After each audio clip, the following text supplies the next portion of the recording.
I thought I'd show my face on this one so I can sincerely look in the camera and say that if you feel that I was not feel, but if you suppose it comes upon you that I was not sincere in my last video, and that she's being mean, or she's not,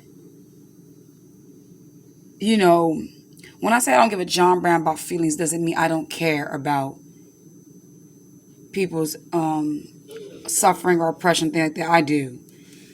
But feelings I don't care about are feelings that are false. And feelings that are false are normally those that come from a person's perception, not through the Holy Spirit. Like, you say you're in a communication, you're texting someone, you're on the phone, and before you can even clearly be heard or understood, there already is a pre-assumption of what you're saying, what you're going to say, and what you're going to say, or where you're going. Those kind of things make us... I remember that old pastor who, in South Carolina, through the Spirit, told us we were Benjamin. It was amazing because that was years ago, but the brother said, do not make assumptions. That's the biggest way to make a butt out of yourself, okay? Like he was saying, make an idiot or make yourself look like it's just best to hear a matter before you try to assume. And like, say somebody say, hey, I'm going through this, that, and the third, and people automatically would assume, because a person's going through something, the Most High, child, or just like we read in the story of Job, okay, when I'm just packing up and getting things done as I'm talking. So, just like with Job, when he was going through things, it said his friends came and sat with him for 7 whole days, and didn't say anything. They were just sitting there with him. But then when Job began to say, "Cursed be the day I was born," and Job began to push himself, in other words, when a person corrects themselves and makes aware their errors, or when they speak up, in other words, they don't let others do it for them, it takes the authority away, or the sting, or the and the ahas out of those who want to take delight in saying, well, chow, and da da da da boom bow, because they were quiet. They knew how Job was a righteous man. They knew how the Most High kept him. But then they're looking like, well, now what? And like he said to his wife, well, what shall we praise the Most High only when things are good, but not praise him when things are down? And so, keeping that in mind, whenever a person says their own dirt in front of other people and say, hey, I'm going through this, or I'm dealing with that, or, whatever it may have you, I think what is wise for us as the children of the Most High, if we be children of the Most High, is to seriously be quiet and listen for the Holy Spirit and say, well, Father, how do you want me to handle this? How do you want me to speak for this? Because my aunt, who was a late baby, my grandfather passing away the day before the world calls this, or the day, before things, the day before the day, what was that kind of thing? The 4th day of the week. She was a daddy's girl, and she was really attached to my grandfather. And she was a hard worker. She thought to take them in the home. She got a house for my grandmother and my grandfather. She chose to take care of them rather than be in a home. My grandfather had COVID-19, and he recovered, and he actually came home. But she wanted to take care of him, and she took on a little bit more than she could bargain. My mother said that my aunt needed nurses like that. Nobody ever in the family called and told me anything about it. When neither did my mother want to burden me, because she knew I was going through things of my own. However, I would have loved to have had my aunt call me. I would have been able to help her before it got to this point. But it is what it is. All things work together for the good. And all things are according to the Most High's purpose and his plan, right? So I didn't want to get on the phone with my aunt and say to her, well, he wasn't living. How was he living?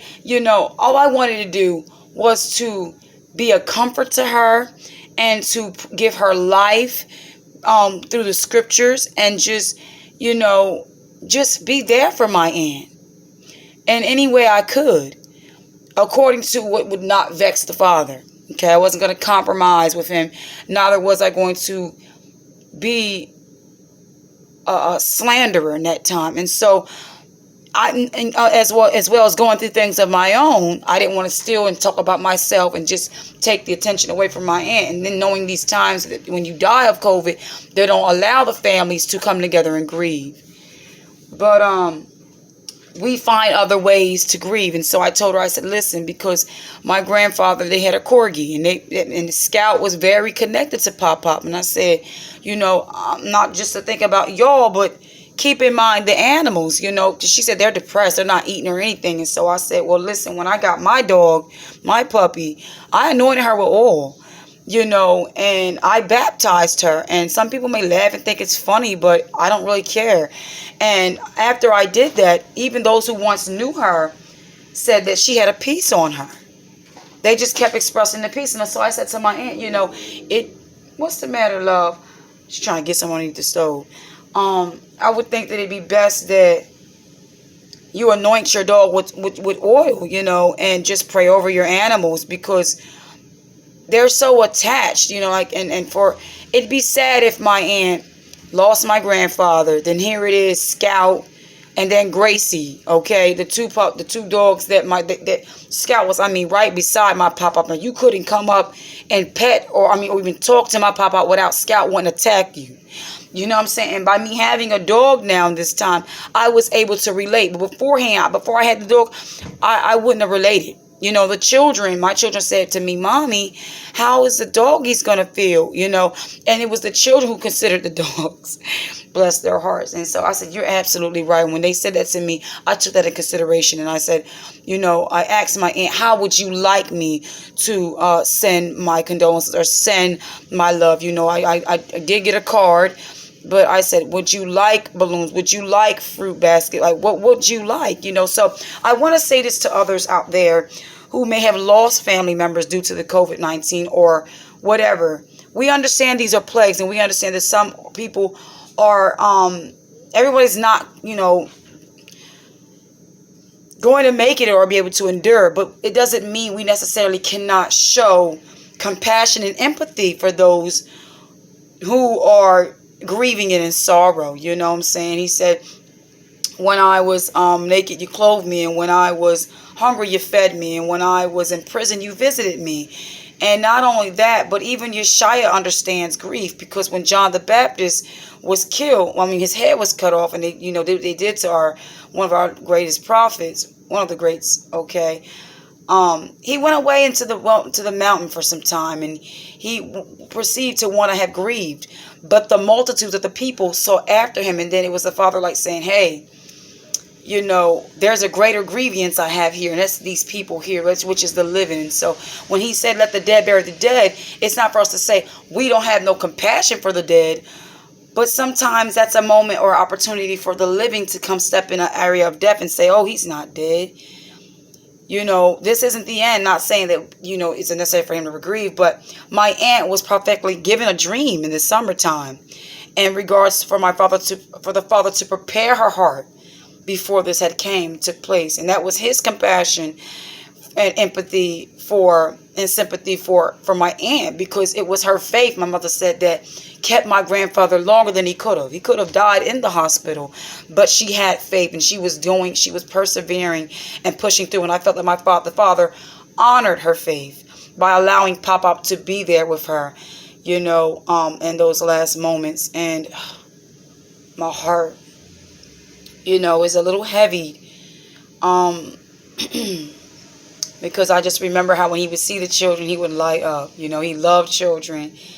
And as I'm talking to you old ladies sitting here underneath my feet, as well was Scout with Pop. And his name was Chris. My name was Christia. But I just, wanted you all to understand that I am not a person who's so about my Father's business that I'm cold to your feelings.